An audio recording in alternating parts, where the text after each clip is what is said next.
It's hard to believe the Archdiocese of Milwaukee is 170 years old this year. When we began in 1843, Wisconsin was a missionary territory of 9,000 Catholics and 14 priests. Immigrants from Germany, Italy, Ireland, Poland, and France were moving to Wisconsin in droves. For 170 years, Catholic bishops, priests, religious, and parishioners made sure that Christ was at the core of Catholic ministry and mission.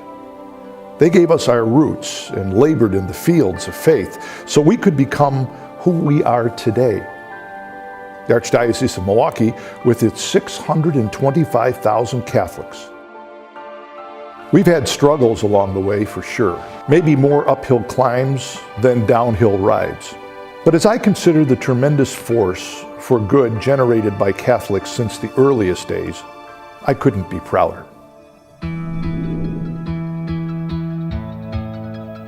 The Catholic schools have always kept Christ at the core, integrating faith and academics into a rigorous curriculum. Today, 31,825 students in 110 Catholic schools receive a top-notch education. Catholic education works. You can see it right here at St. Anthony's. These students here, if they weren't at St. Anthony's, they'd be at other schools locally that aren't providing the same holistic approach. They're not caring for the whole child. They're not seeing the bigger picture about why we are here. You know, we're creatures of God. We are here for a purpose. Here in the inner city, and specifically in Milwaukee, the school is an opportunity to minister to the parents and the greater community. I see it. I've lived in the community for over 40 years. This holistic approach will not only give them hope, it will create community for families, for the neighborhood, for the Catholic neighborhood. The Catholic Stewardship appeal is critical. This parish, this community, I think in many ways is an ideal example of parish, family, community, and education all coming together in one place. To teach as Jesus did is our mission. Parish religious education programs form 37,000 children and youth in the Catholic faith. Keeping Christ at the core, catechists are trained to prepare students for reception of the sacraments and for lives of service to Christ and His Church. Priestly ordination each spring is one of my favorite celebrations. This year, 6 young men will step forward at ordination and give their lives to the Church. 3 are from the Midwest, 1 is from Colombia, and 2 were born in Kenya.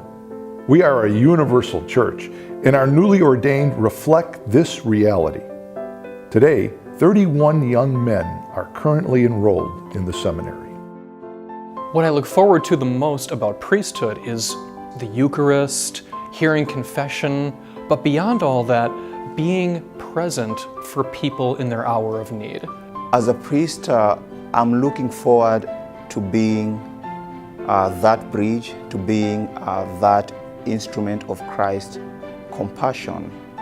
I would like to extend my gratitude for the generous support of all the donors.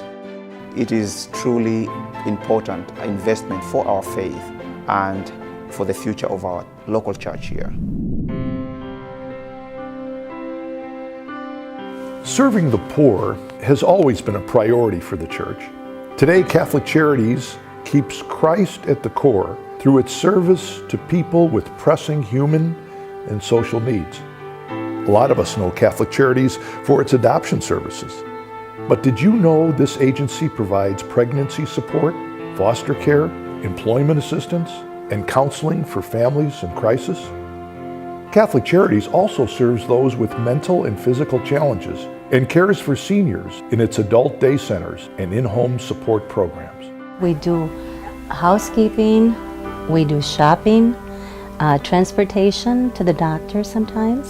Well, I appreciate the fact that I can have somebody with me for a couple hours, that I'm not alone, and because I have trouble walking. I feel safer and I feel a little stronger. I feel a little bit more settled. She comforts me too. You know, I feel comfortable with her here. The support from donors means so much to all these people. It helps them stay independent at home and in as good conditions as we possibly can make for them to stay healthy and safe.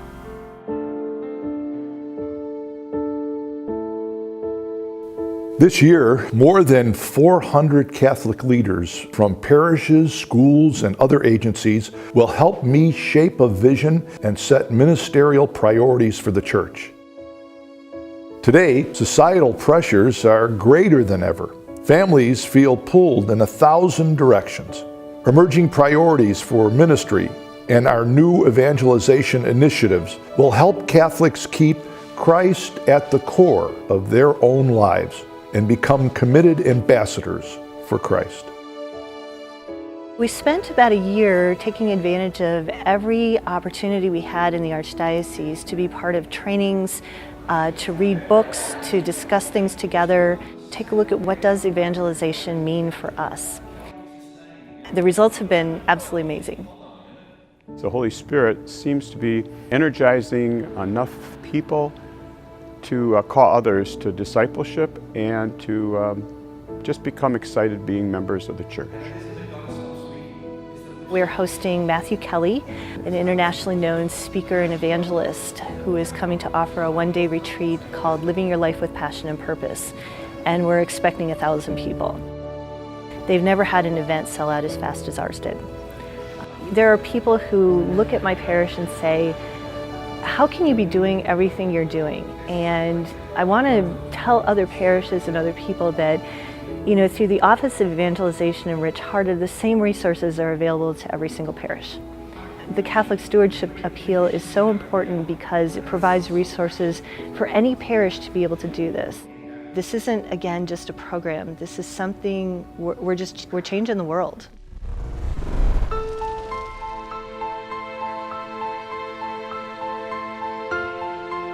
We've been given an incredible gift, the rich and beautiful tradition that is the Catholic faith. We have an obligation to pass on this gift of faith in order to bring souls to Christ. All the ministries you just heard about, supported by you through the Catholic Stewardship Appeal, help keep Christ at the core of all that we do to nurture faith, hope, and charity. So I invite you to respond to his call by giving as generously as you can to the Catholic Stewardship Appeal. Today, we are strong in numbers and expanding ministry in new and exciting ways. But let me tell you, the best part is, the best is yet to come. You can count on it because we can count on him.